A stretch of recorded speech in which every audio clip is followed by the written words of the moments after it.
Welcome to master mind of GK. Friends, आप लोग का स्वागत है मास्टर माइंड ऑफ जीके में। बिहार कांस्टेबल ड्राइवर एग्जाम 3 जनवरी, मात्र समय फ्रेंड्स आपका गिन चुन करके 4 दिन बचा हुआ है। आप लोग पूरी तरह पढ़ाई के प्रति समर्पित हो जाए। फ्रेंड्स, मैं आपके साथ हूं और आज से कंटिन्यू आपको फुल प्रैक्टिस सेट प्रोवाइड कराया जाएगा। देखिए फ्रेंड्स, मार्केट में है जो बहुत कम बुक आया है इसका, लेकिन कल मैं मार्केट गया था फ्रेंड्स, तो देखिए स्पेशल आया हुआ है चालक सिपाही ड्राइवर का प्रैक्टिस पे बुक 2020 का आया हुआ है, नया संस्करण है। ठीक है फ्रेंड्स, तो इसका जो क्वेश्चन का लेवल बहुत अच्छा है फ्रेंड्स, और इसमें सिलेबस के अनुसार क्वेश्चन दिया है। टोटल 100 प्रश्न का प्रैक्टिस सेट रहेगा फ्रेंड्स। तो चलिए फटाफट वीडियो को लाइक करिए और चैनल पर पहले बार आए हैं तो चैनल को सब्सक्राइब कर बेल आइकन को जरूर दबा दीजिएगा। इसके बाद में फ्रेंड्स आपको आज करंट अफेयर्स का भी प्रैक्टिस सेट आपको प्रोवाइड कराया जाएगा फ्रेंड्स। चलिए तो देखिए इसमें इसका प्रैक्टिस सेट देखते हैं फ्रेंड्स। देखिए सिलेबस के बारे में बहुत सारे स्टूडेंट में कन्फ्यूजन है फ्रेंड्स, तो सिलेबस के बारे में देखिए इसमें जो बुक में भी दिया है फ्रेंड्स, वही दिया है पाठ्यक्रम में कि लिखित परीक्षा में सामान्य ज्ञान एवं समसामयिक मुद्दे से संबंधित प्रश्न पूछे जाएंगे। ठीक है फ्रेंड्स, बहुत सारे कमेंट स्टूडेंट बोल रहे थे कि टेक्निकल से प्रश्न पूछेगा, तो देखिए ड्राइवर का एग्जाम है, कहाँ से प्रश्न पूछेगा कोई जरूरी है नहीं कि आपको जो नहीं दिया है सब्जेक्ट उससे नहीं पूछेगा, पूछा जाता है। ठीक है फ्रेंड्स, तो ज्ञान कुछ भी हो उसको अर्जित करके रखे, जहाँ से प्रश्न पूछे सब एंगल से पढ़ के जाइए फ्रेंड्स। इसलिए आप लोग को मैं टेक्निकल वीडियो भी प्रोवाइड करा रहा हूँ फ्रेंड्स। तो चलिए फ्रेंड्स, देखिए आप यहाँ पाठ्यक्रम देख लिए होंगे। आपको विशेष फोकस देना है सामान्य ज्ञान और समसामयिक यानी करंट अफेयर से भी बहुत सारा प्रश्न पूछा जाएगा। ठीक है फ्रेंड्स, तो करंट अफेयर्स आप लोग जम के पढ़े। इसके लिए तो नया चैनल में बना दिया हूँ फ्रेंड्स, और वीडियो के नीचे उसका डिस्क्रिप्शन है, तो उस पर फिर जाके पढ़े फ्रेंड्स। और इस पर दोनों चैनल पर आपको करंट अफेयर्स का भी प्रश्न प्रोवाइड कराया जाएगा। तो समझ गए होंगे फ्रेंड्स, आपको सामान्य ज्ञान और समसामयिक मुद्दे पर ज़्यादा विशेष ध्यान देना है। मैथ से गिना चुना इक्का दुक्का क्वेश्चन पूछा जाएगा रीजनिंग से फ्रेंड्स, तो उतना सबको जानता है मेरे ख्याल से, बना लीजिएगा। ठीक है, तो चलिए फटाफट देख लेते हैं प्रैक्टिस सेट फ्रेंड्स। थोड़ा डिस्क्राइब करते हुए चलेंगे और कम समय में कोशिश करेंगे। ठीक है फ्रेंड्स, आप लोग गौर से दिमाग को एकाग्र करके सुनते चलिएगा। ठीक है फ्रेंड्स, तो चलिए सवाल नंबर पहला को देख लेते हैं। सवाल नंबर पहला है, थोड़ा सा जूम कर देते हैं फ्रेंड्स ताकि आपको स्पष्ट दिखाई पड़े। सवाल नंबर पहला आपका है फ्रेंड्स कि माउंट एवरेस्ट पर विजय पाने वाली पहली महिला। देखिए पहली महिला कह रहा है तो जुंको तबोई हो जाएगा, लेकिन सवाल घुमा के पूछा जा सकता है माउंट एवरेस्ट पर विजय पाने वाली प्रथम भारतीय महिला कौन होगी, तो बछेंद्री पाल हो जाएगी। माउंट एवरेस्ट पर पहली बार 3 बार पर चढ़ने वाली महिला कौन होगी, तो संतोष यादव हो जाएगी। तो 3 क्वेश्चन से बनता है फिर सबका कॉन्सेप्ट क्लियर। चलिए फिर से एक बार देखिए, माउंट एवरेस्ट पर विजय पाने वाली पहली महिला कौन थी, तो जुंको तोबेई थी, आपका जापान की थी। ठीक है, अगर जो भारतीय पूछा जाए तो बछेंद्री पाल हो जाएगा, और 3 बार चढ़ने वाली तो संतोष यादव हो जाएगा। चलिए सवाल नंबर 2 को देखते हैं। सवाल नंबर 2 आपका है कि निम्नलिखित पर विचार कीजिए, महादेव पहाड़ियां, सह्याद्री पर्वत, सतपुड़ा पर्वत श्रेणी, उपरोक्त का उत्तर से दक्षिण की ओर सही क्रम क्या होगा, उत्तर से दक्षिण। तो इसका जो राइट आंसर हो जाएगा फ्रेंड्स आपका, देखिए सबसे उत्तर से दक्षिण रहता, सबसे पहले आपका हो जाएगा महादेव की पहाड़ियाँ, उसके बाद में हो जाएगा आपका सतपुड़ा पर्वत श्रेणी, उसके बाद में हो जाएगा आपका फ्रेंड्स सह्याद्री पर्वत, यानी कि 1 3 2 किसमें friends, option number C right answer हो जाएगा। फिर से देख लें, सबसे पहले क्या हो जाएगा महादेव पहाड़ियाँ, उसके बाद में हो जाएगा उत्तर से दक्षिण का रहा है ना, तो उत्तर सबसे महादेव पहाड़ियाँ हो जाएगा, उसके बाद में आपका हो जाएगा सतपुड़ा पर्वत श्रेणी, उसके बाद में सह्याद्री लास्ट में आएगा। ठीक है फ्रेंड्स, यानी 1 3 2। सवाल नंबर 3 को देखें। सवाल नंबर 3 है फ्रेंड्स, भारत निम्न राज्यों में से किसमें महिलाओं की साक्षरता दर न्यूनतम है। अपना बिहार का है जो महिला की साक्षरता दर न्यूनतम है, याद करते चलिएगा फ्रेंड्स। अगला सवाल है फ्रेंड्स कि इंद्रधनुष के मध्य में कौन सा रंग होता है, बैनी आह पिनाला 7 रंगों में देखिएगा हरा बीच में आता है। 4 का जो राइट आंसर हो जाएगा फ्रेंड्स, ऑप्शन नंबर ए हो जाएगा, हरा रंग मध्य में होता है। सवाल नंबर 5 को देखिए, सूर्य के प्रकाश को संकेंद्रित फोकस करने के लिए निम्नलिखित में से किसका उपयोग किया जाता है, कौन सा शीशा पूछा जा रहा है फ्रेंड्स। तो देखिए उसमें अवतल शीशा होता है। ठीक है, इसमें आंसर दिया अवतल लेंस से भी होता है फ्रेंड्स अवतल शीशा आता, लेकिन सूर्य के प्रकाश को संकेंद्रित फोकस करने के लिए निम्नलिखित में से इसका जो आंसर दे रहा है फ्रेंड्स आपका अवतल शीशा दे रहा है। ठीक है, सवाल नंबर 5 का राइट आंसर है जो ऑप्शन नंबर सी दे रहा है, तो अवतल शीशा होना चाहिए। चलिए आप सवाल नंबर 6 को देखें, निम्नलिखित में से कौन सा अधिक लेबर इंसेंटिव है। लेबर इंसेंटिव सबसे अधिक तो कपड़ा उद्योग हो जाएगा। ठीक है फ्रेंड्स, सवाल नंबर 6 का जो राइट आंसर हो जाएगा आपका ऑप्शन नंबर बी हो जाएगा। क्या कह रहा है, निम्नलिखित में से कौन सा अधिक लेबर इनेटिसिव है। ठीक है, इंटेंसिव का रहा है फ्रेंड्स। तो सवाल नंबर जो 6 है ना, इसका जो राइट आंसर हो जाएगा फ्रेंड्स आपका ऑप्शन नंबर बी हो जाएगा। ठीक है, कपड़ा उद्योग हो जाएगा। चलिए सवाल नंबर 7 को देखिए, खालसा पंथ का स्थापना किसने किया था, तो गुरु गोविंद सिंह ने किए थे। सिख के 10वें गुरु, याद रखिएगा, सिख के 10वें गुरु गुरु गोविंद सिंह ने किए थे। तो सवाल नंबर 7 का करेक्ट आंसर हो जाएगा ऑप्शन नंबर डी, गुरु गोविंद सिंह। चलिए पूछा जाता है फ्रेंड्स, पुरुषों में रक्त क्षीणता किसकी कमी के कारण होती है। तो देखिए अगर ये जनरल पूछा जाए फ्रेंड्स तो आपका फॉलिक एसिड और विटामिन B12 से होता है, लेकिन पुरुषों में स्पेशली पूछा जा रहा है तो विटामिन B12 हो जाएगा। ठीक है, सवाल नंबर 8 का जो करेक्ट आंसर हो जाएगा आपका सवाल नंबर 8 का जो right answer option number C हो जाएगा। ठीक है फ्रेंड्स, कह रहा है कि पुरुषों में रक्त क्षीणता किसकी कमी कारण होता है, तो विटामिन B12 की कमी से होता है। बहुत अच्छा सवाल है। चलिए सवाल नंबर 9 को देखिए, राजा राम मोहन राय के मरने के बाद किसने ब्रह्म समाज की नई जान डाली थी, तो याद रखिए फ्रेंड्स, राजा राम मोहन राय ने ब्रह्म समाज की स्थापना कब किया था, तो 1828 ईस्वी में किया था। इन्होंने सती प्रथा के विरुद्ध भी आवाज उठाई थी फ्रेंड्स, और इन्हीं के प्रयास से सती प्रथा का अंत कब हुआ था, तो आपको 1829 ईस्वी में लॉर्ड विलियम बेटिंग के द्वारा सती प्रथा को अंत कर दिया गया था। तो ये भी सवाल याद रखिएगा। और ब्रह्म समाज की स्थापना राजा राम मोहन राय ने 1828 में किए थे। लेकिन जब इनकी मृत्यु हो गई तो आगे का कार्यभार किसने देखा था, तो सवाल नंबर 9 का राइट आंसर हो जाएगा केशव चंद्र सेन ने। ठीक है, अगला सवाल देखिए, किसी हिंदू माँ ने किस पहले सुल्तान को जन्म दिया था, किसी हिंदू माँ ने किस पहले सुल्तान को जन्म दिया था। ठीक है, तो सवाल नंबर जो 10 है फ्रेंड्स, इसका राइट आंसर हो जाएगा option number B, Jalaluddin Firoz Shah को किसी हिंदू माँ ने पहले सुल्तान को जन्म दिया था, तो किसको, तो जलालुद्दीन फिरोज शाह को। चलिए सवाल नंबर 11 को देखें, पसीना सबसे अधिक कब निकलता है, तो पसीना सबसे अधिक कब निकलेगा फ्रेंड्स, कॉमन सेंस की बात है। ऑप्शन नंबर बी राइट, जब तापक्रम अधिक और हवा आर्द्र होता है। तो देखिए इसमें ऑप्शन किस तरह से दिया है, जब तापक्रम अधिक और हवा सूखी, गलत हो जाएगा। अब जब तापक्रम कम और हवा आर्द्र भी गलत हो जाएगा, जब तापक्रम कम और हवा सूखी भी गलत हो जाएगा। यानी राइट आंसर देखिए, बहुत अच्छा सवाल है कि पसीना सबसे अधिक कब निकलता है, तो पसीना सबसे अधिक कब निकलेगा कि जब है जो टेम्परेचर अधिक रहेगा और हवा में क्या है, मॉइस्चर की मात्रा रहेगी, आर्द्रता की मात्रा रहेगी तब। तो ध्यान से याद रखें। चलिए सवाल नंबर 12 को देखें, सवाल नंबर 12 है कि डिप्थीरिया तथा इन्फ्लुएंजा बीमारी किन कारणों से होता है, डिप्थीरिया इन्फ्लुएंजा, बताएं फ्रेंड्स क्या होगा इसका राइट आंसर सवाल नंबर 12 का, तो 12 का हो जाएगा आपका बैक्टीरिया के कारण होता है। डिप्थीरिया हो गया, इन्फ्लुएंजा हो गया, ठीक है, ये सब ये जो किसके कारण होता है, तो आपका टाइफाइड हो गया, ये सब बैक्टीरिया के कारण होता है। ठीक है फ्रेंड्स, तो डिप्थीरिया तथा इन्फ्लुएंजा कर रहा है, तो इसमें देखिए दो थोड़ा सा इसमें ध्यान से देखिए फ्रेंड्स, मिस्टेक हो रहा है कि डिप्थीरिया कर रहा है। ठीक है, तो डिप्थीरिया तथा इन्फ्लुएंजा बीमारी किन कारणों से होता है, तो कर्मशः देखिए, तो जो डिप्थीरिया है जो फ्रेंड्स आपका बैक्टीरिया से होता है, और इन्फ्लुएंजा होता है जो किससे होता है, वायरस से होता है। तो करेक्ट आंसर आपका यही होगा फ्रेंड्स, ऑप्शन नंबर बी हो जाएगा 12 का, सवाल नंबर 12 का right answer option number B हो जाएगा। ठीक है, यहाँ पर देखिए, यहाँ पर इन्फ्लुएंजा भी दिया है और डिप्थीरिया है, तो इन्फ्लुएंजा आपका वायरस से हो जाता है फ्रेंड्स, और डिप्थीरिया जो किसी होता है, बैक्टीरिया से होता है। तो ऑप्शन नंबर 20 का राइट आंसर हो जाएगा। चलिए सवाल नंबर 13 को देखें कि गैल्वेनाइज्ड लोहे पर पतली परत चढ़ाई जाती है, तो किसका जो जंग से लगने के लिए, तो सभी जानते होंगे मेरे ख्याल से फ्रेंड्स 13 का क्या क्या होगा, तो आपको जस्ते की परत चलाते हैं। देखिए गैल्वेनाइज्ड क्या होता है कि जो लोहा होता है उसको जंग से ले जाने के लिए गैल्वेनाइजेशन की क्रिया की जाती है, जिसमें जस्ते की परत चढ़ाई जाती है। ठीक है, तो उसे जस्ते की हो जाएगा। सवाल नंबर 14 को देखिए कि पानी का अधिकतम घनत्व कितना होता है, हो सकता है एग्जाम में पूछा जाए। 4 डिग्री सेल्सियस पर पानी का अधिक डेंसिटी होता है। 14 नंबर सवाल का राइट आंसर ऑप्शन नंबर ये होगा। फटाफट प्रैक्टिस करते चलिए फ्रेंड्स, देखिए ज़्यादा से ज़्यादा प्रैक्टिस सेट करके जाए, जीके जीएस को पूरा उखाड़ के जाए फ्रेंड्स, पूरा पढ़ के जाए।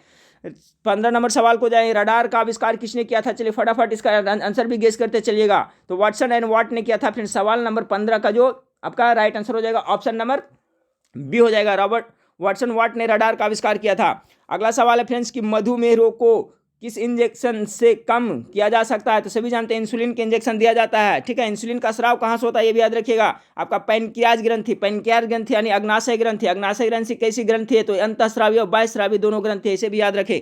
अगला सवाल 17 नंबर सवाल को देखें, भारत ने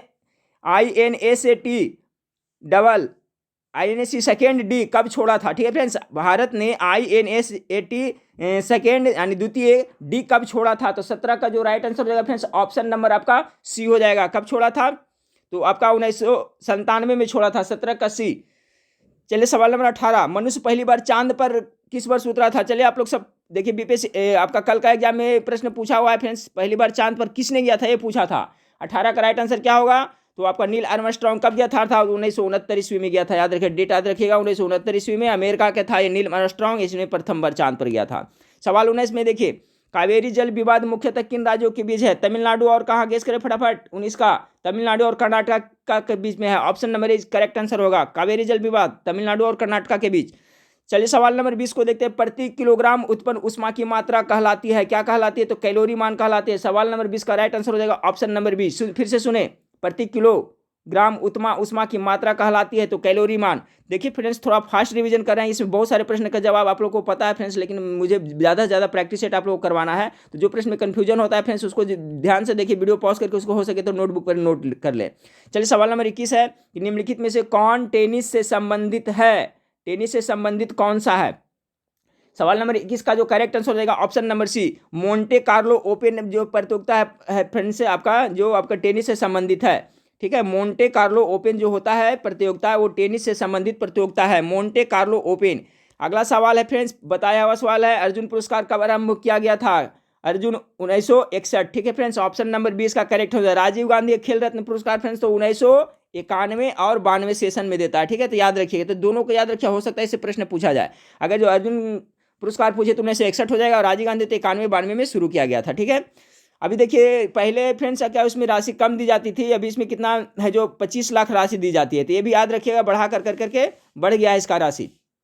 चलिए सवाल नंबर 23 को देखते हैं, जो राजीव गांधी खेल रत्न पुरस्कार है उसका राशि बढ़ गया है। ठीक है फ्रेंड्स, 25 लाख हो गया है। ठीक है, पहले कम दिया जाता था। चलिए सवाल नंबर 23 को देखें, बुद्ध ने अपना पहला धर्मोपदेश किया था? ये सब प्रश्न तो पूछा ही जाता है फ्रेंड्स। सबसे पहले जिसको धर्म चक्र परिवर्तन भी कहा जाता था, कहाँ दिया था? 23 का राइट आंसर सारनाथ में दिए थे। आईने अकबरी लिखित, देखिए सवाल पूछा गया फ्रेंड्स आपका रेलवे में, कल जो एग्जाम हुआ आरबी एनटीपीसी उसमें रेलवे पूछा गया, आईने अकबरी किसने लिखा था? 24 का राइट आंसर हो जाएगा अबुल फजल के द्वारा लिखा गया था। आईने अकबरी के लेखक कौन है? अबुल फजल।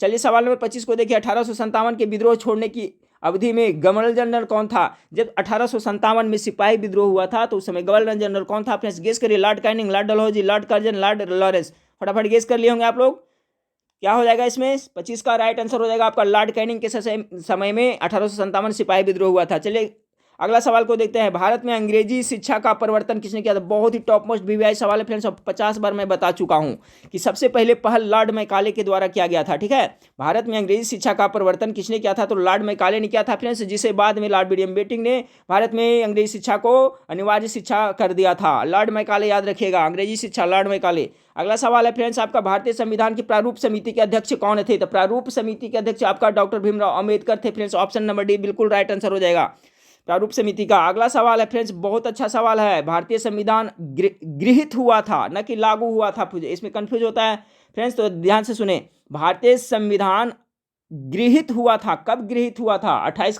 28 का हो जाएगा आपका 26 नवंबर कितना 1949 ईस्वी को। जबकि लागू कब हुआ था? तो 26 जनवरी 1950 को। तभी से भारत में गणतंत्र दिवस मनाया जाता है प्रत्येक जनवरी 26 जनवरी को। लेकिन पूछा जाए भारतीय संविधान गृहीत कब हुआ था, तो 26 नवंबर 1949 को गृहीत हुआ था, लागू हुआ था 26 नवंबर 1950 को। सवाल नंबर 29 को देखिए, एक राज्य का राज्यपाल क्या होता है? तो एक राज्य का राज्यपाल क्या होता है? पढ़ के चले, विधानमंडल द्वारा निर्वाचित होता है, बिल्कुल गलत है। प्रधानमंत्री, बिल्कुल गलत है। भारत के मुख्य न्यायाधीश द्वारा, बिल्कुल गलत है। ऑप्शन नंबर डी करेक्ट होगा, एक राज्य का राज्यपाल क्या होता है? राष्ट्रपति द्वारा नियुक्त होता है। चलिए सवाल नंबर 30 को देखिए, गुलिवर ट्रेवल्स पुस्तक को किसने लिखी है? अच्छा क्वेश्चन है 30 का, इसका राइट आंसर हो जाएगा फ्रेंड्स जोनाथन स्विफ्ट ने लिखा है गुलिवर ट्रेवल्स। गुलिवर ट्रेवल्स पुस्तक के लेखक कौन है? इसका करेक्ट आंसर हो जाएगा फ्रेंड्स आपका option number B Jonathan Swift. अगला सवाल है फ्रेंड्स आप भी बुक से है, डेविस कॉपरफील्ड किसने लिखा है? डेविड कॉपरफील्ड किसने लिखा है? तो एक सवाल नंबर 31 का करेक्ट आंसर हो जाएगा आपका ऑप्शन नंबर चार्ल्स डिकेंस ने लिखा है। देखिए ट्रिक बैठ जाता है फ्रेंड्स, इसमें तरह से याद कर लें, डेविड डिकेस। ठीक है, तो डेविड कॉपरफील्ड किसने लिखा है? तो चार्ल्स डिकेंस ने लिखा है। तो इस तरह से कुछ बिठा लें। अगला सवाल है, श्रीकांत पत्र का सृजन किसने किया था? 32 नंबर सवाल का जो राइट आंसर हो जाएगा friends option number B, Shrikant Sharat Chandra Chattopadhyay ने किया था। श्रीकांत पात्र का सृजन किसने किया था? तो शरद चंद्र चट्टोपाध्याय ने किया था। अगला फ्रेंड्स, गीतांजलि पुस्तक किसने लिखी थी? चलिए इसका जवाब सबको आना चाहिए। गीतांजलि के लेखक कौन है? तो रविन्द्रनाथ टैगोर। ठीक है फ्रेंड्स, याद रखिएगा रविन्द्रनाथ टैगोर का गीतांजलि है, इसी पे उनको 1913 ईस्वी में नोबेल पुरस्कार साहित्य के क्षेत्र में मिला था, जो भारत में पाने वाले प्रथम व्यक्ति थे नोबेल पुरस्कार। याद रखिएगा, जैसे आपका रविन्द्रनाथ टैगोर को गीतांजलि हो गया फ्रेंड्स, आपका गोरा हो गया, पोस्ट ऑफिस हो गया, ये सब है जी उनकी कृति है, ये सब जरूर याद रखिएगा। पोस्ट ऑफिस के लेखक में ही है। तो सवाल नंबर 33 का जो हो जाएगा राइट आंसर आपका ऑप्शन नंबर सी हो जाएगा गीतांजलि। चलिए सवाल नंबर 34 को देखते हैं कि विश्व के सबसे छोटा देश कौन सा है? तो सबसे छोटा देश कौन होगा? वेटिकन सिटी हो जाएगा। अगला सवाल है, नासिक किस अवस्थित है? किस नदी के किनारे अवस्थित है? चलिए फटाफट गेस करते चलिएगा। आपका कावेरी नदी हो जाएगा, ऑप्शन नंबर सी इसका बिल्कुल राइट आंसर हो जाएगा। केरल की राजधानी कहाँ है? तिरुवनंतपुरम, ऑप्शन नंबर बी हो जाएगा। अगला सवाल है, निम्नलिखित में से कौन भारत से होकर गुजरता है? बहुत अच्छा सवाल है। कर्क रेखा या मकर रेखा, इसी में कंफ्यूजन होता है फ्रेंड्स, ठीक है। तो मकर रेखा या कर्क रेखा, गेस करें। 37 का कर्क होगा या मकर? राइट आंसर हो जाएगा ऑप्शन नंबर बी, भारत से होकर के कर्क रेखा गुजरता है, ना कि मकर रेखा। चलिए अगला सवाल है 38 नंबर, पश्चिम बंगाल का मुख्य खनिज उत्पाद क्या है? पश्चिम बंगाल में सबसे ज्यादा क्या होता है फ्रेंड्स? गेस करें। कोयला होता है, ऑब्वियसली कोयला होगा। 38 नंबर राइट का आंसर ऑप्शन ए हो जाएगा फ्रेंड्स, कोयला होगा। देखिए धुंधला दिख रहा होगा थोड़ा बहुत फ्रेंड्स, लेकिन आप लोग ध्यान से सुनते चलिएगा, आपको समझ में आ जाएगा। सवाल कह रहा है कि रिएक्टर स्केल का प्रयोग किया जाता है। चलिए बहुत अच्छा सवाल है। रिएक्टर स्केल भूकंप की तीव्रता मापने के लिए, मेरे ख्याल से सबको आता होगा। Option number D correct answer हो जाएगा, Richter scale, option number D.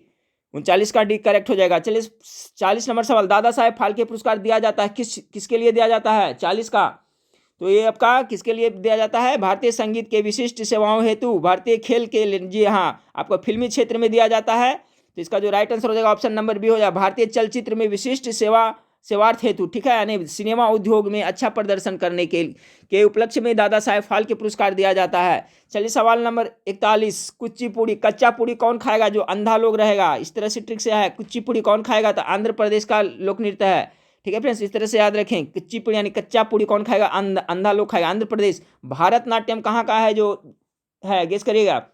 42 का भारतनाट्यम हो गया आपका तमिलनाडु का है, लोक नृत्य है।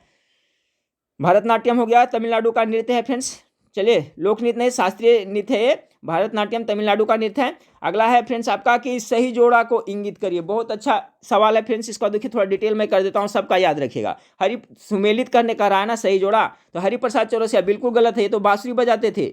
विलायत खान, ये भी बिल्कुल गलत है। विलायत खान क्या बजाते थे? सितार बजाते थे, ठीक है, याद रखिए। विलायत खान क्या बजाते थे आपको?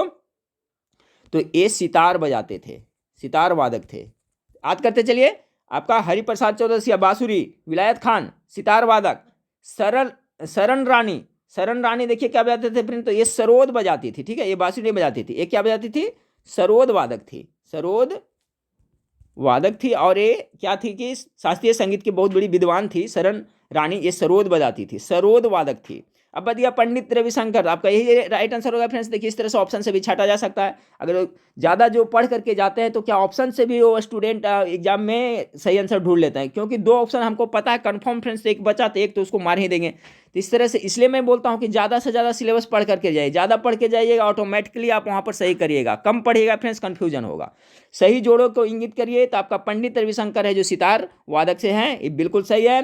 फ्रांस का राष्ट्रीय प्रतीक क्या है? चलिए फ्रांस का राष्ट्रीय प्रतीक क्या है फ्रेंड्स? तो देखिए यहाँ कुमुदनी दे दिया है। कुमुदनी को ही लिली कहा जाता है, वाटर लिली भी कहा जाता है, ठीक है फ्रेंड्स। ऑप्शन नंबर सी इसमें कंफ्यूज नहीं होगा, कहीं पर आपको लिली भी दे देगा और कहीं पे कुमुदनी देगा, तो कुमुदनी या लिली एक ही हुआ। तो ये फ्रांस का राष्ट्रीय प्रतीक है। गुलाब है जो कहाँ का फ्रेंड्स? तो आपका गुलाब हो गया आपका ईरान का होता है, ठीक है, ईरान का है जो गुलाब है, उसके साथ में यूके यूनाइटेड किंगडम का है, भी याद रखिए। गोल्डन रेड है जो कहाँ का राष्ट्रीय है? तो आपका गोल्डन रेड अमेरिका का है, ठीक है, याद रखिए। गोल्डन रेड है जो अमेरिका का राष्ट्रीय प्रतीक है। अगला सवाल देखिए, क्यूबा की मुद्रा क्या है? फिलीपींस मनीला का, फिलीपींस का मुद्रा का पूछा गया था फ्रेंड्स, ठीक है। तो इस तरह से क्यूबा का मुद्रा क्यूबा पेसो होता है, पेसो के रूप में जाना जाता है। ऑप्शन नंबर डी हो जाएगा, क्यूबा की मुद्रा जानी जाता है तो क्यूबा पेसो उसको कहा जाता है, यानी पेसो है वहाँ का मुद्रा। अगला सवाल है Rajiv Gandhi gold cup. Rajiv Gandhi gold cup football से संबंधित है। फुटबॉल कैसा होता है फ्रेंड्स? गोल होता है, गोल्ड इस तरह से, ठीक है। तो राजीव गांधी गोल्ड कप किससे संबंधित है? आपका फुटबॉल के। सवाल नंबर 46 का right answer option number A हो जाएगा। सवाल नंबर 47 को देखें, बेनसन एंड हेजेज कप संबंधित है किसे? आपका 47 का एक क्रिकेट से संबंधित, ठीक है। बेंसन एंड हेजेस कप ये ऑस्ट्रेलिया में हुआ था फ्रेंड्स, तो यहाँ पर इंडिया ने उसको जीता था। तो ऑप्शन नंबर 6 का साथ है, याद रखिएगा। बेंसन क्या है? बेंसन एंड हेजेस कप है जो क्रिकेट से है। अगला सवाल आपका आ गया फ्रेंड्स कि CSIR एक स्वायत्तशासी निकाय है जिसका निर्माण किया गया था अनुसंधान तथा विकास के समग्र विस्तार हेतु निम्नलिखित को छोड़कर। तो आपका ये जो इसका राइट आंसर हो जाएगा फ्रेंड्स, आपका सवाल नंबर कितना 48 है। 48 का जो right answer option number B, नाभिकीय अनुसंधान के लिए, ठीक है। CSIR है जो किसे? तो याद रखिएगा नाभिकीय अनुसंधान से संबंधित है ये। अगला सवाल को देखें, कर्क रेखा भारत के मध्य भाग से होकर गुजरती है जिसके फलस्वरूप क्या होता है? देखिए अभी क्वेश्चन आया था ना कि भारत से होकर कौन सा रेखा गुजरता है, तो कर्क रेखा, याद रखिएगा। तो कह रहा है, अब उसी से संबंधित प्रश्न है कि कर्क रेखा भारत के मध्य भाग से गुजरते जिसके फलस्वरूप क्या होता है। तो क्या होता है फ्रेंड्स, सवाल नंबर जो 49 है ना, इसका राइट आंसर हो जाएगा ऑप्शन नंबर ए हो जाएगा। देश के दक्षिणी आधे भाग में उष्ण कटिबंधीय जलवायु पाई जाती है। यही कारण से देश के आधे भाग में उष्ण कटिबंधीय जलवायु पाई जाती है। देखिए सबका ऑप्शन पढ़ने में काफी देर हो जाएगा फ्रेंड्स, इसलिए इसका जो राइट आंसर है वही पर मैं बता रहा हूं, ठीक है। और जो जरूरी लग रहा है उसका ऑप्शन भी पढ़ दे रहा हूं। अगला देखिए है, भूमध्य रेखा के चतुर्दिक अश्व अक्षांश से डोलड्रम की ओर बहने वाली हवाएं क्या कहता है। टॉप मोस्ट वीवीआई सवाल है फ्रेंड्स, क्या कहता है आप लोग गेस करें तो फटाफट। व्यापारिक हवाएं कहलाता है, पछुआ हवाएं कहलाता है, जेट प्रवाह कहलाता है, पूर्वा हवाएं कहलाता है। तो भूमध्य रेखा के चतुर्दिक अश्व अक्षांश से डोलड्रम की ओर बढ़ने वाली को व्यापारिक हवाएं कहता है। क्यों कहा जाता है फ्रेंड्स, क्योंकि देखिए व्यापारी लोग जहाज में लाद करके बहुत सारा सामान को निर्यात करते हैं, तो वहां पर क्या है, उसमें पाल लगा होता है ऊपर में कपड़े का फ्रेंड्स। तो ये हवा है क्या है, उसको नाव को ले जाने में मदद करता है, ठीक है, यानी कि उसमें ले जाने में उसको धक्का दे करके पहुंचाता है, यानी व्यापार में वो मदद करता है। यही कारण से वहां इसी को व्यापारिक हवाएं कहा जाता है। तो याद रखिएगा कि भूमध्य रेखा के चतुर्दिक अश्व अक्षांश से, कहां से, अश्व अक्षांश से डोलड्रम की ओर जो हवा बहती है उसको क्या कहते हैं, तो व्यापारिक पवन कहते हैं। ये याद रखिएगा जरूर फ्रेंड्स, अश्व अक्षांश से डोलड्रम, व्यापारिक हवाएं। अगला सवाल है फ्रेंड्स, अनातोलिया का पठार कहाँ स्थित है। अनातोलिया तो तुर्की में पड़ता है फ्रेंड्स, तुर्की का पठार कहा जाता है, अनातोलिया को तुर्की का पठार भी कहा जाता है, ठीक है। ये आपको कहाँ हो जाएगा, 51 का आपका हो जाएगा पश्चिम एशिया में, ठीक है फ्रेंड्स। ये याद रखिए, अनातोलिया का पठार कहाँ, तुर्की देश में, पश्चिम एशिया में, एशिया में तुर्की पड़ता है। तो अनातोलिया का पठार आपको पश्चिम एशिया में पड़ता है, इसको अनातोलिया का पठार को तुर्की का पठार भी कहा जाता है। चलिए सवाल नंबर 52 को देखें, डॉगर बैंक प्रदर्शित करते हैं। बहुत अच्छा सवाल है 52 नंबर। तो 52 नंबर का जो आपका राइट आंसर होगा फ्रेंड्स ऑप्शन नंबर सी हो जाएगा, ठीक है। इंग्लैंड तथा डेनमार्क के मध्य मत्स्य क्षेत्र है जो डोंगर बैंक है, जो कहाँ कहाँ है, तो इंग्लैंड और डेनमार्क के बीच में मत्स्य क्षेत्र है जहां पर मछली पकड़ा जाता है, ठीक है। डोंगर बैंक ऐसे भी पूछा जाता है, डोंगर बैंक है जो किसके लिए प्रसिद्ध है, बहुत बार एग्जाम में पूछा है। तो डोंगर बैंक है जो मत्स्य से संबंधित है, मछली के क्षेत्र में मछली पकड़ा जाता है फ्रेंड्स। तो ये है जो प्रदर्शित कहाँ करता है, तो इंग्लैंड तथा डेनमार्क के मध्य में है और मछली से संबंधित है, डोंगर बैंक, याद रखेगा। चलिए सवाल नंबर 53 को देखें, अंतरराष्ट्रीय तिथि रेखा वह रेखा है जहां क्या होता है, ठीक है फ्रेंड्स। तो सवाल नंबर 53 का पूरा पढ़ देते हैं। स्थानीय समय 1 घंटे के अंतराल में बढ़ जाता है, सभी अन्य मध्याह्नों से पूर्व की ओर तथा पश्चिम की ओर 180 डिग्री फैल जाती है। तिथि ठीक 1 दिन परिवर्तित होती है जब इसे पार किया जाता है, ठीक है फ्रेंड्स। या तो डी में है बी और सी। तो जो 53 नंबर है फ्रेंड्स, इसका राइट आंसर हो जाएगा आपका ऑप्शन नंबर डी हो जाएगा, यानी बी और सी इसका बिल्कुल करेक्ट आंसर है। बी सी देख ले, ये वाला गलत हो गया फ्रेंड्स। सभी अन्य मध्याह्नों से पूर्व की ओर तथा पश्चिम की ओर 180 डिग्री फैल जाती है और तिथि ठीक 1 दिन परिवर्तित हो जाती है जब इसे पार किया था। जी हाँ, बिल्कुल सही। अंतरराष्ट्रीय रेखा के जब पश्चिम से पूर्व जाइएगा फ्रेंड्स, इधर उधर जाइएगा तो क्या होता है, 1 दिन आपका तिथि चेंज हो जाता है। चलिए गल्फ स्ट्रीम, बहुत अच्छा सवाल है फ्रेंड्स। गल्फ स्ट्रीम सबसे पहले तो ये भी पूछा जा सकता है, देखिए थोड़ा डिस्क्राइब करते हुए चलिए, सभी को याद करते चलिएगा। गल्फ स्ट्रीम सबसे पहले देखते उत्पन्न होती है, तो किसके कारण से होता है, तो क्या होता है आपका महासागरीय प्रेशर यानी महासागरीय दबाव से उत्पन्न होता है। 54 का जो राइट आंसर ऑप्शन सी होगा। अब देखिए गल्फ स्ट्रीम कैसी धारा है, तो ग से गल्फ और ग से गर्म यानी गर्म जल धारा है। पूछा जाता है फ्रेंड्स कि गल्फ स्ट्रीम है जो कैसा जल धारा है, तो एक है जो गर्म जल धारा है, गर्म महासागरीय जल धारा है जो कि महासागरीय दबाव से उत्पन्न होता है। सवाल नंबर 54 का right answer option number C होगा। चलिए सवाल नंबर 55 को देखें, राजस्व खाते में संघ सरकार की व्यय करने की सबसे बड़ी मद कौन सी है। राजस्व खाते में, बढ़िया सवाल है, राजस्व खाते में संघ सरकार की व्यय करने की सबसे बड़ी मद कौन सी है। 55 का जो करेक्ट आंसर हो जाएगा ऑप्शन नंबर बी हो जाएगा, ब्याज भुगतान।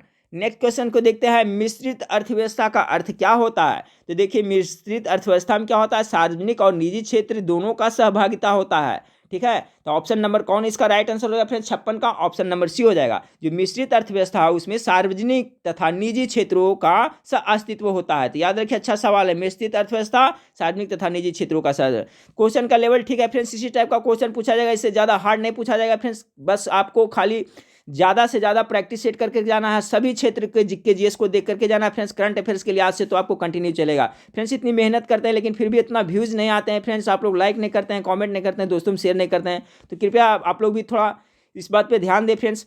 चलिए सवाल नंबर 57 है कि जीएनपी तथा एनएनपी के मध्य अंतर है फ्रेंड्स। इसका जीएनपी एनएनपी का फुल फॉर्म भी आप लोग को पता होना चाहिए। जीएनपी मतलब क्या होता है, तो gross gross GNP, gross national product, ठीक है फ्रेंड्स, जीएनपी हो गया, ग्रॉस नेशनल प्रोडक्ट हो गया फ्रेंड्स, और इसका हो गया एनएनपी के क्या हो गया, तो इसका नेट नेशनल प्रोडक्ट होता है।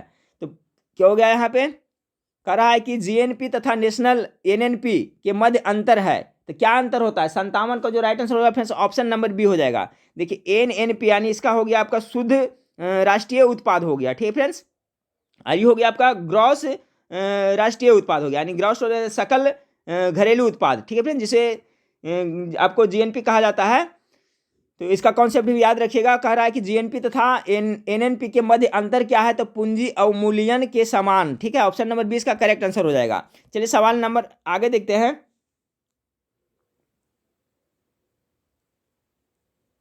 सवाल नंबर 58 को देखिए फ्रेंड्स, 57 हो गया।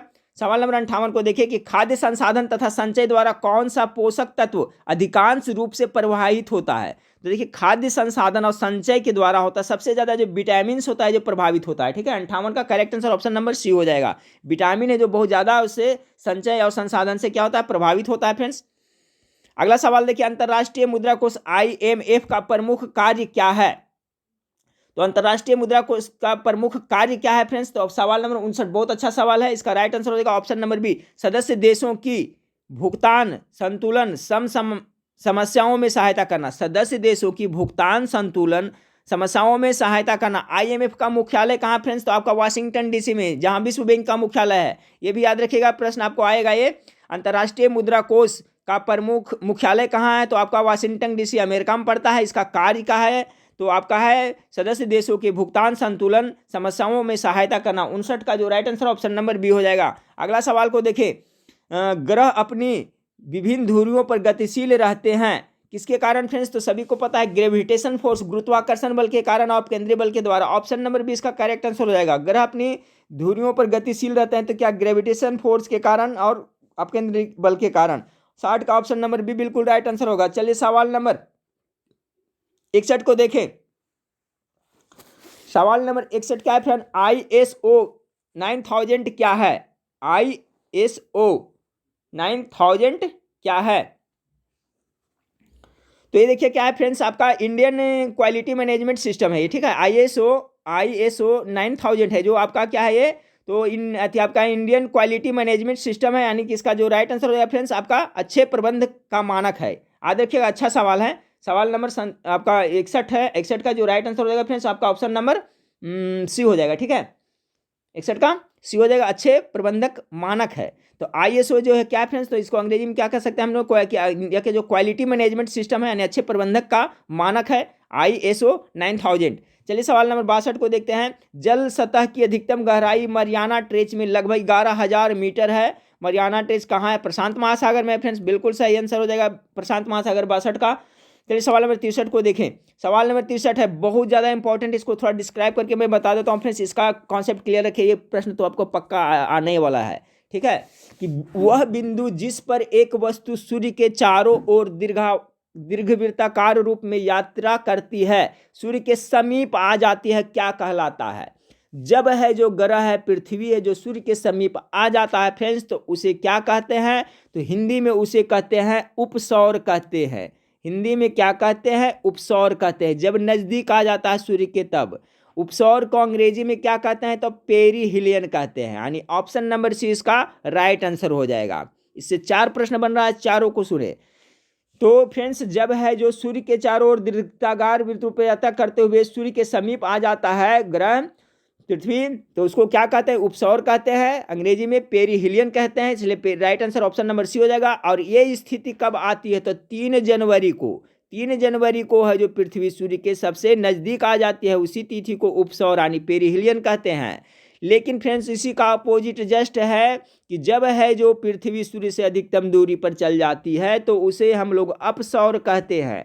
क्या कहते हैं, अपसौर कहते हैं, यानी अंग्रेजी में उसे एपेहिलियन कहते हैं। ये स्थिति कब आती है, 4 जुलाई को आती है। सबका कॉन्सेप्ट क्लियर रखिएगा फ्रेंड्स, एक प्रश्न आपको पक्का पूछा जाएगा, जो भी एग्जाम है उसमें मुझे लग रहा है फ्रेंड्स आपको जरूर पूछा जाएगा। तो इसका कॉन्सेप्ट क्लियर हो गया फ्रेंड्स, इसका राइट आंसर क्या होगा, पेरीहिलियन यानी उपसौर 3 जनवरी।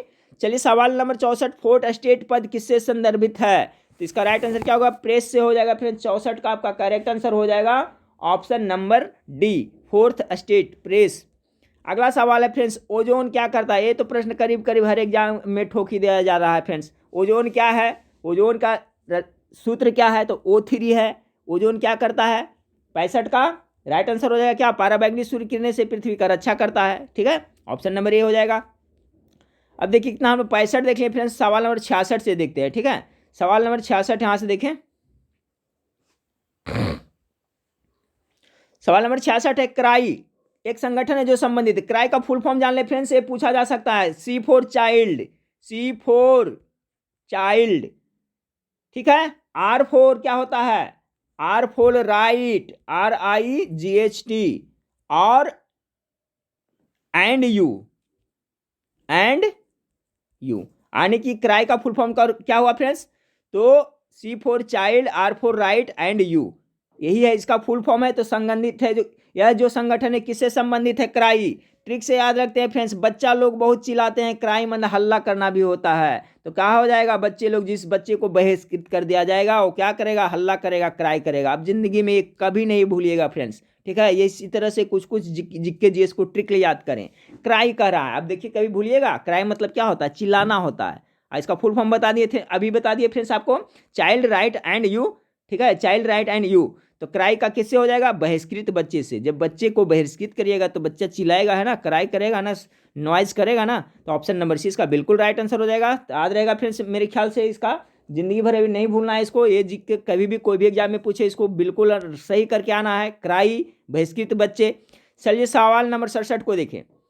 सवाल नंबर 67 क्या है फ्रेंड्स, भारतीय मानक समय ग्रीनविच माध्य से 5.5 घंटा आगे। देखिए इसमें तो बहुत सारा जिक्के बन रहा है, इसको याद रखें। भारतीय मानक समय है जो ग्रीनविच माध्य से कितना घंटे आगे चलता है, तो 5.5 घंटा चलता है, 5 घंटा 30 मिनट आगे चलता है। अगर जो यहाँ पर फ्रेंड्स आपको 12 बज रहा है तो 5.5 घंटा घटा दीजिए वहाँ पर इंग्लैंड ग्रीनविच के उधर। ठीक है फ्रेंड्स, यानी 5.5 घंटा आगे चलता है। एक जिक्के ये हो गया, याद रखिएगा। ईरानी मानक समय भारतीय मानक समय से 2 घंटे पीछे है। ठीक है, ईरानी है जो, ये भी याद रखिएगा कि जो भारतीय मानक समय से 2 घंटे पीछे है। कौन सा देशांतर ईरानी मानक समय का निर्धारण करता है, यानी ईरानी देश का मानक समय का निर्धारण पूछा जा रहा है, कितना डिग्री देशांतर करता है। जबकि भारतीय मानक कितना है फ्रेंड्स, तो 82.5 डिग्री ईस्ट है। ये भी याद रखिए। था कितना जी केस में बना, भारत का मानक समय है जो ग्रीनविच से कितना है, जो लंदन में पड़ता है फ्रेंड्स, आपको 5.5 घंटा आगे है। और भारत का है जो कितना मानक समय, 82.5 डिग्री ईस्ट है। तो ईरान का पूछा जा रहा है, ईरान का मानक समय कितना हो जाएगा, सवाल नंबर 67 का एक ऑप्शन नंबर ए, यानी 5.55 डिग्री ईस्ट है।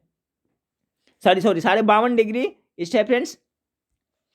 चलिए सवाल नंबर 68 को देखिए। सवाल नंबर 68 आपका, जब कोई वस्तु चंद्रमा से पृथ्वी पर स्थानांतरित की जाती है, तो बहुत अच्छा सवाल है, इसका कॉमन सेंस, इसका पूरा ऑप्शन मैं पढ़ता हूं फ्रेंड्स, आप इसका आंसर सही करिएगा। ठीक है, समय पढ़ देता हूं। क्या होगा कि जब कोई वस्तु चंद्रमा से पृथ्वी पर स्थानांतरित की जाती है तो क्या होता है। ऑप्शन में दिया है आपका कि पृथ्वी पर इसका भार कम हो जाता है तथा इसका द्रव्यमान बढ़ जाता है।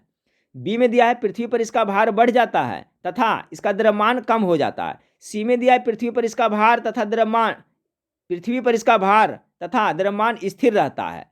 ठीक है, डी में दिया है कि पृथ्वी पर इसका भार बढ़ जाता है तथा इसका द्रव्यमान अस्थिर रहता है। तब बोलिए इसका राइट आंसर क्या होगा कि जब कोई वस्तु चंद्रमा से पृथ्वी पर हम लाते हैं, ठीक है, कोई भी वस्तु है जो चंद्रमा से पृथ्वी पर लाते हैं तो क्या होगा फ्रेंड्स, तो सबसे पहले जान लीजिए उसका द्रव्यमान में कोई चेंजिंग नहीं होगा। चेंज जो होगा तो किस में होगा आपका, उसका भार में होगा। और कितना का चेंजिंग होता है फ्रेंड्स, आपको मेरे ख्याल से पता है, वहाँ 60 kg है तो इसका कितना हो जाता है आपका 1/6 हो जाता है, यानी 10 kg हो जाएगा। 6 है 60, 1/6 का डिफरेंट होता है। तो देखिए जब कोई वस्तु चंद्रमा से पृथ्वी पर स्थानांतरित की जाती है तो क्या होता है, पृथ्वी पर इसका भार क्या है, बढ़ जाएगा, लेकिन द्रव्यमान है ज्यों का त्यों रहेगा। क्यों होता है फ्रेंड्स, क्योंकि ग्रेविटेशन फोर्स दोनों वहाँ का और पृथ्वी का, चंद्रमा का अंतर है। ग्रेविटेशन फोर्स के कारण ही आपका भार डिपेंड करता है, गुरुत्वाकर्षण बल पर ही। तो यही कारण हो गया। तो याद रखिएगा, किसी तरह से घुमा कर पूछा जाए, बना लीजिएगा कि चंद्रमा से अगर पृथ्वी पर लाते हैं तो भार में खाली अंतर होगा, द्रव्यमान कोई नहीं अंतर नहीं होगा। सवाल नंबर आपको देखें 69 को देखें। 69 है एक्सेल सॉफ्टवेयर भाग है, किसका सॉफ्टवेयर भाग है। एक्सेल तो सभी सिंपल सा प्रश्न है, कंप्यूटर का है फ्रेंड्स, क्या हो जाएगा, MS ऑफिस का है। अगला समय है टैब। ठीक है, टैब अलाइनमेंट कितने प्रकार के होते हैं? देखिए कंप्यूटर में फ्रेंड्स आपका टाइप राइट अलाइनमेंट होते हैं, लेफ्ट अलाइनमेंट होते हैं, इस तरह से होते हैं, वहाँ पर देखिएगा।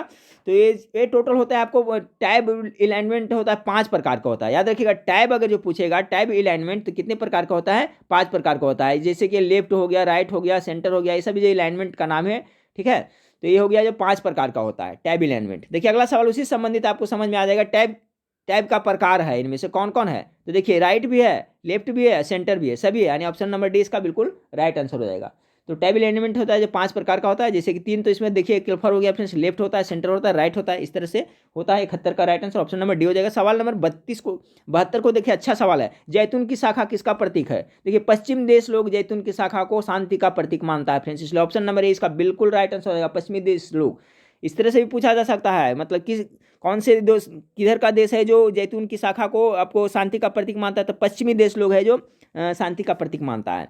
अगला है फ्रेंड्स कि जूल प्रति सेकेंड किसकी इकाई है? सिंपल सा प्रश्न है, बताएं जूल प्रति सेकेंड किसकी इकाई है? 73 का जो राइट आंसर होगा फ्रेंड्स ऑप्शन नंबर बी शक्ति का हो जाएगा। ठीक है, जूल प्रति सेकेंड किसकी इकाई है? तो शक्ति का हो जाएगा। ऐसे शक्ति का और पूछा जाता है फ्रेंड्स क्या, तो शक्ति का क्या होता है? सही मात्रक वाट होता है। ठीक है, वाट होता है, इसका भी ट्रिक से मैं बताया था। तो यहाँ पर जूल प्रति सेकेंड किसी इकाई हो जाएगा, तो शक्ति का हो जाएगा। ऑप्शन नंबर बी 73 का बिल्कुल राइट आंसर हो जाएगा। चलिए अगला सवाल 74 नंबर सवाल को देखें।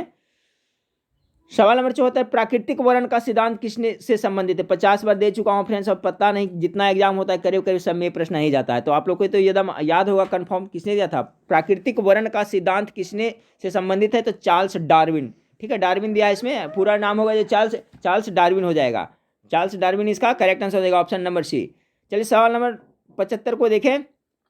और देखिए फ्रेंड्स इसे एक बुक लिखे थे, ऑरिजिन ऑफ अ स्पेसीज। याद रखिएगा, ये हो सकता है पूछ दे, ऑरिजिन ऑफ अ स्पेसीज किसने लिखा था? आपका चार्ल्स डार्विन ने ही लिखा था। और प्राकृतिक वर्णवाद का सिद्धांत किसने दिया था? तो आपका चार्ल्स डार्विन ने ही दिया था। सवाल नंबर 75 को देखते हैं फ्रेंड्स। सवाल नंबर 75 आपका है कि एक स्वतंत्र राजा के रूप में शिवाजी का राज्याभिषेक कहाँ हुआ था? तो कहाँ हुआ था? रायगढ़ में हुआ था ना, यानी इसका राइट आंसर क्या हो जाएगा?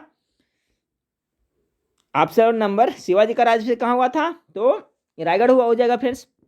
सवाल नंबर 75 का राइट आंसर आपका हो गया, ये हो गया, रायगढ़ हो गया। अगला सवाल को देखिए, निम्नलिखित में से किस शहर में अंतर्राष्ट्रीय मुद्रा कोष का मुख्यालय है? पहले भी बता चुका हूं फ्रेंड्स, जहां विश्व बैंक का मुख्यालय वहीं यानी कि वाशिंगटन डीसी में। दोनों को याद रखें बढ़िया से कि अगर पूछा जाए अंतर्राष्ट्रीय मुद्रा कोष का मुख्यालय कहाँ है तो आपका हो जाएगा वाशिंगटन डीसी, और पूछा जाए कि विश्व बैंक का मुख्यालय कहाँ है तो आपका वाशिंगटन डीसी में है, अमेरिका में। ठीक है, अगला है फ्रेंड्स नवरत्नों का संबंध किससे है? तो नवरत्न किसमें रहते थे? कालिदास वगैरह सब किसमें? चंद्रगुप्त द्वितीय। 77 का याद करिए, ऑप्शन नंबर सी इसका बिल्कुल राइट आंसर हो जाएगा। चंद्रगुप्त द्वितीय, नवरत्न का संबंध किससे? तो चंद्रगुप्त द्वितीय के दरबार में नवरत्न रहते थे, जिसमें कालिदास भी थे फ्रेंड्स। ठीक है, इसलिए पूछा जाता है कि कालिदास किसके समकालीन थे? तो आपको चंद्रगुप्त द्वितीय के थे। कालिदास को क्या कहा जाता है? भारत का शेक्सपियर कहा जाता है। बिहार का शेक्सपियर किसे कहा जाता है? भोजपुरी का शेक्सपियर किसे कहा जाता है? भिखारी ठाकुर को कहा जाता है। ये सब बता चुका हूँ फ्रेंड्स, ये सब आपको माइंड में जरूर रखना होगा। इसमें बहुत सारा सवाल बताया मैंने। नवरत्नों का संबंध किससे? चंद्रगुप्त द्वितीय से।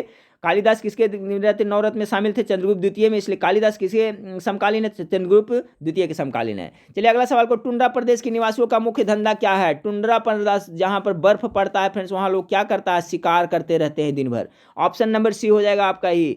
एस्किमो जनजाति जैसे हो गया। टुंड्रा प्रदेश के निवासियों के मुख्य धंधा क्या है? शिकार करना। वहां के जनजाति को क्या कहा जाता है? एस्किमो जनजाति कहा जाता है। जो घर बना कर रखते हैं उसको इग्लू कहा जाता है। तो सब याद रखें फ्रेंड्स, टुंड्रा प्रदेश के निवासियों का मुख्य धंधा शिकार है, और वहां जाति है जो एस्किमो जनजाति पाए जाते हैं, और जो घर बनाते हैं उसको इग्लू कहा जाता है।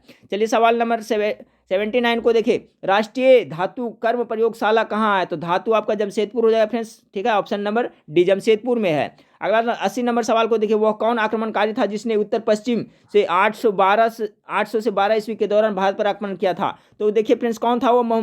आपका महमूद बिन कासिम था। ठीक है, महमूद बिन कासिम जिन्होंने आपको 712 ईस्वी में भारत पर आक्रमण किया था, प्रथम यह आक्रमणकारी यही था। यह तो ऑप्शन नंबर देखिए हो जाएगा आपका, ऑप्शन नंबर ये हो जाएगा, गजनी का महमूद, यानी महमूद बिन कासिम। महमूद गजनबी नहीं, महमूद बिन कासिम ने आपको 712 ईस्वी में भारत पर आक्रमण किया था। ऑप्शन नंबर इसका राइट आंसर हो जाएगा।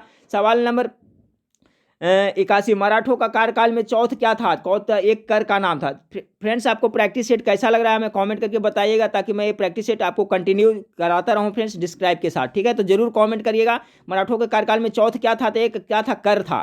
चलिए सवाल नंबर 82 को देखो। सवाल नंबर 82, निम्नलिखित में से कौन नरम पथियों की मांग नहीं थी? तो कौन नरमपंथियों की मांग नहीं थी? 82 का जो राइट आंसर हो जाएगा ऑप्शन नंबर आपका ए, ठीक है। जो नरमपंथी लोग भारत की स्वतंत्रता नहीं मांग करते थे, डिफरेंस, बाकी भारतीयों के लिए और अधिकार रोजगार मांगते थे, प्रशासन में भारतीयों को और अधिक सहभागिता मांगते थे, कुछ अयोग्यताओं को हटाना मांगते थे। लेकिन नरमपंथी वाला कहते थे नहीं, सब चलने दो, हम स्वतंत्रता की नहीं मांग करते। लेकिन गर्मपंथी वाला ताल ठोक के बोलते थे फ्रेंड्स कि हमें स्वतंत्रता चाहिए। तो देखिए निम्नलिखित में से कौन नरमपंथियों के, जो नरमपंथी लोग थे, मांग नहीं करता था भारत की स्वतंत्रता, यानी ऑप्शन नंबर ए इसका राइट आंसर हो जाएगा। देखिए इस टाइप का प्रश्न पूछा जाता है। सवाल नंबर 83 को देखिए, किस ब्रिटिश प्रधानमंत्री ने कम्युनल अवार्ड दिया था? कम्युनल अवार्ड आज के रेफरेंस गोलमेज सम्मेलन, ठीक है। चलिए गोलमेज सम्मेलन उसी समय 1932 की घटना ये, तो इसने दिया था आपको रैमजे मैकडोनाल्ड ने दिया था, ठीक है, 1932 में। तो देखिए गोलमेज सम्मेलन से भी प्रश्न पूछा जा रहा है फ्रेंड्स। तीनों गोलमेज सम्मेलन में भाग किसने लिया था? डॉक्टर भीमराव अम्बेडकर। महात्मा गांधी ने कौन सा गोलमेज सम्मेलन में भाग लिया था? द्वितीय गोलमेज सम्मेलन। द्वितीय गोलमेज सम्मेलन कब हुआ था? 1932 ईस्वी में। तीनों याद रखे, कहाँ हुआ था? लंदन में हुआ था। 1930, 31 और 32 तीन गोलमेज सम्मेलन हुआ था। बीचला ने दूसरा में महात्मा गांधी भाग लिया था। तीनों में भाग किसने लिया था? तो डॉक्टर भीमराव अम्बेडकर ने लिया था फ्रेंड्स, ठीक है। तो देखिए यही है, इस संबंधित है, ब्रिटिश प्रधानमंत्री कम्युनल अवार्ड दिया गया था। तो आपको जो गोलमेज 1932 में हुआ था फ्रेंड्स, तो वहाँ पर वो घोषणा जारी किया था, उसी संबंधित है। तो याद रखिएगा रैमजे मैकडोनाल्ड ने कम्युनल अवार्ड दिया था। अगला सवाल को देखिए, 84 नंबर सवाल है कि निम्नलिखित में से कौन सा संविधान के अमुक प्रस्ताव में उद्घोषित नहीं है? तो संविधान के जो प्रस्ताव है उसमें उद्घोषित क्या नहीं है फ्रेंड्स? तो सवाल नंबर 84 का राइट आंसर हो जाएगा फ्रेंड्स ऑप्शन नंबर, पढ़ देता है, सामाजिक आर्थिक राजनैतिक न्याय, ये घोषित है। विचारों अभिव्यक्ति आस्था विश्वास पूंजी की स्वतंत्रता है। समाज में स्थान व अवसर की समानता, ये भी है। 3 सूचियों का समावेशन, संघीय सूची, राज्य सूची और समवर्ती सूची, ये मेरे ख्याल से गलत हो जाएगा, ठीक है। 84 का डी हो जाएगा, ठीक है। रहा है कि संविधान के प्रस्ताव में, ठीक है, आमुख प्रस्ताव में उद्घोषित नहीं है, तो आपका ये नहीं है, ठीक है फ्रेंड्स। आपका जो संघ सूची ये सब नहीं है, बाकी तो ये है तीनों, लेकिन आपका ये सूची के बारे में उसमें नहीं है। 84 देख लिया फ्रेंड्स। चलिए 85 देखते, थोड़ा धुंधला दिख रहा है फ्रेंड्स, मैं पढ़ देता हूं, पता चल जाएगा। कह रहा है कि भारत किस संदर्भ में धर्मनिरपेक्ष है? ध्यान से सुनिएगा, क्वेश्चन नहीं दिखाई दे रहा होगा, थोड़ा जूम करते हैं। भारत है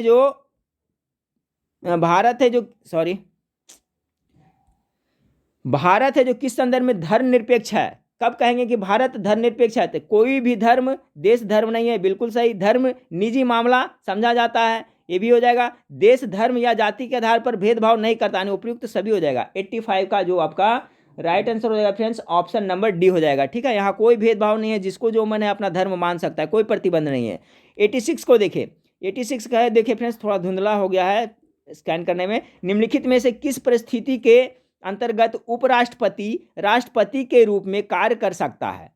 यानी कि कौन सी स्थिति जब आती है तो जो राष्ट्रपति के जगह पर उपराष्ट्रपति कार्य कर सकता है? तो सवाल नंबर 86 का राइट आंसर क्या होगा?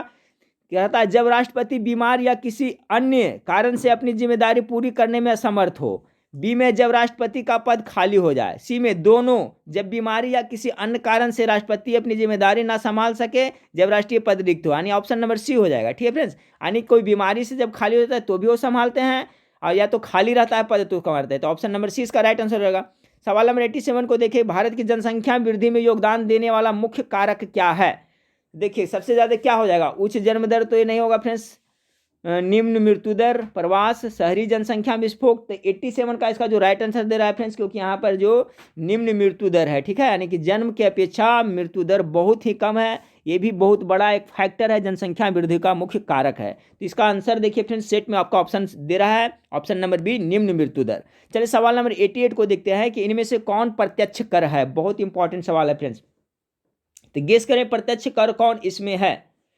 तो प्रत्यक्ष कर आपका देखिए हो जाएगा आपका मृत्यु कर, ठीक है फ्रेंड्स। मृत्यु कर, मतदान कर, ये सब प्रत्यक्ष कर के उदाहरण है। जैसे मृत्यु कर याद रखिएगा, आय कर, व्यवसाय कर, मतदान कर, ये सब है जो आपका प्रत्यक्ष कर के अंतर्गत आता है। अप्रत्यक्ष कर में जैसे कौन कौन आता है फ्रेंड्स? जैसे सीमा शुल्क आ जाता है, उत्पाद आ जाता है, उसके बाद में बिक्री कर आ जाता है, सेवा कर आ जाता है, ये सब है जो अप्रत्यक्ष में। तो इसका भी कॉन्सेप्ट आप लोग क्लियर करिए। तो यहाँ पर जो सवाल पूछा जा रहा है फ्रेंड्स, उसके हिसाब से आपका मृत्यु कर ऑप्शन ए है, ऑप्शन नंबर सी राइट होगा। अप्रत्यक्ष कर है तो प्रत्यक्ष कर में आपका यही आ जाएगा, ठीक है, मृत्यु कर और मतदान कर।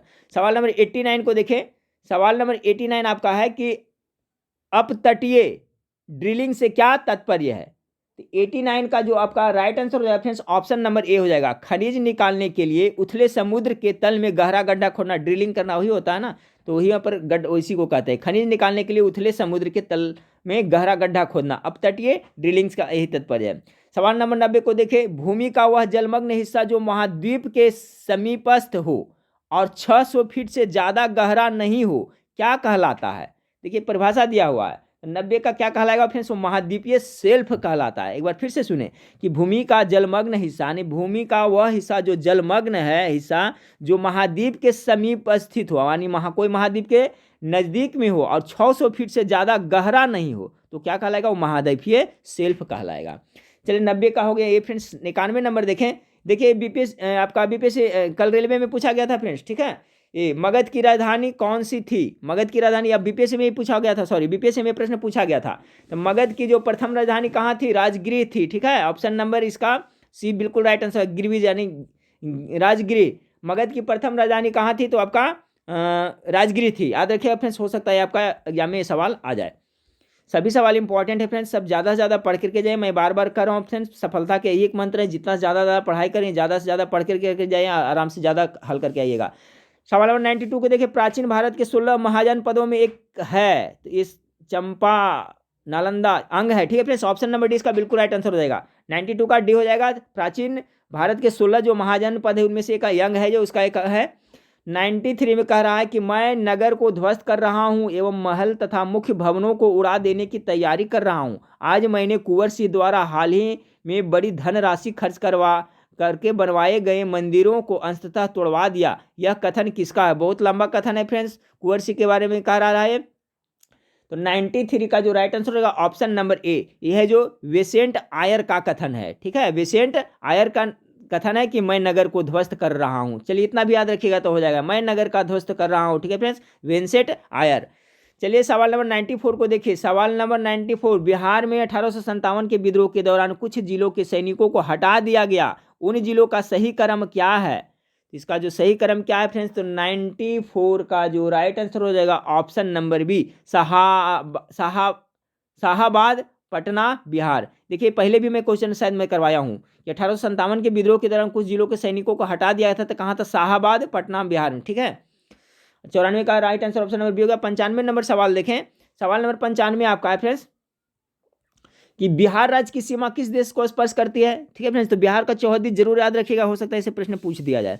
तो बिहार के चौहद्दी क्या क्या है, पश्चिम में क्या है, पश्चिम में आपका उत्तर प्रदेश हो गया, पूर्व में हो गया पश्चिम बंगाल हो गया, और दक्षिण में झारखंड हो गया, और उत्तर में नेपाल हो गया। तो बिहार राज्य की सीमा किस देश के स्पर्श करता है, नेपाल को करता है। अगला सवाल है, बिहार विस्तृत है, बहुत अच्छा सवाल है फ्रेंड्स 96 का। तो बिहार जो विस्तृत है वो कर्क रेखा के ऊपर है कि नीचे, तो कर्क रेखा के ऊपर है, ठीक है फ्रेंड्स, याद रखिएगा। बिहार जो विस्तृत है आपका कर्क रेखा के उत्तर में है, कहाँ है, उत्तर में, जो कर्क रेखा गुजरता है उसके उत्तरी भाग में है जो बिहार स्थित है। 96 का ये हो गया। 97 को देखें। 97 है, बिहार की सीमा से संबंधित कौन सा कथन सही है। अब देखिए आ गया फ्रेंड्स उसी टाइप से प्रश्न है, इसको देख लेते हैं। 97 पढ़ देते हैं फ्रेंड्स। बिहार राज्य की सीमा को स्पर्श करने वाले भारत के राज्यों की संख्या 3 है, बिल्कुल सही है फ्रेंड्स, 3 है। कौन कौन है बिहार राज्य के, तभी मैंने बताया, उत्तर प्रदेश, झारखंड, पश्चिम बंगाल, ऐसे ही हो गया। देश के झारखंड, उत्तर प्रदेश एवं पश्चिम बंगाल राज्य के बिहार राज्य की सीमा को स्पर्श करते, बिल्कुल सही है। झारखंड भी करता है और पश्चिम बंगाल भी करता है। सोमेश्वर की श्रेणी के शीर्ष भाग को बिहार और नेपाल के बीच सीमा रेखा के रूप में जाना था, बिल्कुल सही है, सभी सही हो जाएगा फ्रेंड्स। 97 का राइट आंसर हो जाएगा ऑप्शन नंबर डी। देखिए इसमें बहुत सारा जीके बना, सब याद रखें। 98 को देखते हैं कि भारतीय संविधान के किस अनुच्छेद के तहत राज्यों को केंद्र सरकार द्वारा उद्ग्रहित और संग्रहित करने में हिस्सा प्राप्त होता है। तो 98 का जो राइट आंसर होगा ऑप्शन नंबर बी, अनुच्छेद 270 हो जाएगा, ठीक है। भारतीय संविधान के किस अनुच्छेद के तहत राज्यों को केंद्र सरकार द्वारा उद्ग्रहित और संग्रहित कर में हिस्सा प्राप्त होता है, तो अनुच्छेद 270 के तहत। चलिए 99 को देखते हैं फ्रेंड्स कि भारतीय संविधान के किस अनुच्छेद के तहत राज्यों को केंद्र से सहायता अनुदान प्राप्त होता है। बहुत अच्छा सवाल है, कौन सा अनुच्छेद के तहत राज्यों को केंद्र से सहायता प्राप्त होता है। कहने का मतलब है कि प्रधानमंत्री नरेंद्र मोदी जैसे केंद्र में हो गए और बिहार में हो गए नीतीश कुमार, तो कौन सा अनुच्छेद के तहत वो इनको मदद करेंगे और कौन सा अनुच्छेद के तहत ये मदद मांगेंगे फ्रेंड्स, समझ गए होंगे मेरा कॉन्सेप्ट। तो भारतीय संविधान के किस अनुच्छेद के तहत राज्यों को केंद्र से सहायता अनुदान प्राप्त होता है? इसका राइट आंसर हो जाएगा फ्रेंड्स अनुच्छेद 275 मेरे ख्याल से, हाँ जी हाँ, अनुच्छेद कितना हो जाएगा आपका 275 के तहत ऐसा होता है। कितना 275 का। इस वीडियो का लास्ट सवाल को देखते हैं फ्रेंड्स कि बिहार के किस शहर में सबसे अधिक तीर्थयात्री आते हैं? कहाँ आते हैं सबसे? बौद्धिस्ट लोग आते हैं, तो कहाँ हो जाएगा? बोध गया हो जाएगा, ऑप्शन नंबर ए। तो देखिए 100 प्रश्न का प्रैक्टिस सेट था फ्रेंड्स, कोशिश किया मैं कि डिस्क्राइब करते हुए कम समय में करें फ्रेंड्स। और करंट अफेयर्स के लिए जो इस वीडियो के नीचे डिस्क्रिप्शन में लिंक है उस पर जाकर के देखें फ्रेंड्स, और इस पर भी करंट अफेयर्स आपको प्रोवाइड कराया जाएगा फ्रेंड्स, ठीक है। और सेट कैसा लगा फ्रेंड्स, तो आप लोग बोलेंगे तो सेट प्रैक्टिस सेट में कंटिन्यू रखूंगा फ्रेंड्स, कोशिश करूंगा ज़्यादा से ज़्यादा कर दूँ फ्रेंड्स। इसके बाद में आपको 2 दिन पहले फिर मैं सभी विषयों का मास्टर वीडियो भी आप लोग को प्रोवाइड करा दूंगा फ्रेंड्स, जिससे आपकी तैयारी अच्छी हो जाए। तो ठीक है फ्रेंड्स, नेक्स्ट वीडियो में फिर मिलते हैं, देखने के लिए थैंक यू, धन्यवाद।